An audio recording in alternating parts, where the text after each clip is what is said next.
السلام علیکم۔ مجوکا کی عدالت میں آج مجوکا نے وہی کیا جس کا اس کو آرڈر دیا گیا تھا۔ میں اپنے ولاگ میں پہلے بھی آپ لوگوں کو یہ بات بتا چکا تھا کہ عمران خان صاحب کو یہ کسی بھی صورت باہر نہیں آنے دیں گے، چونکہ عمران خان صاحب کے اوپر نیا کیس کوئی نہیں بنایا گیا تھا، لہٰذا گورنمنٹ یہ بات جانتی تھی کہ عمران خان صاحب کو اسی کیس میں اندر رکھیں گے۔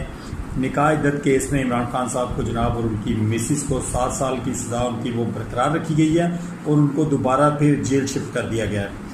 ہم دراصل اخلاقی طور پر انسان ہے ہی نہیں جناب۔ ایک عورت کو ڈسکس کرنا، بھری عدالت میں ڈسکس کرنا، اس کی ایسی چیزوں کو ڈسکس کرنا جو ایک عورت دوسری عورت کو بتاتے ہوئے بھی شرما جائے، تو پھر بھی ہماری عدالتوں میں یہ باتیں آج ڈسکس ہوئی بشرا بی بی کے بارے میں۔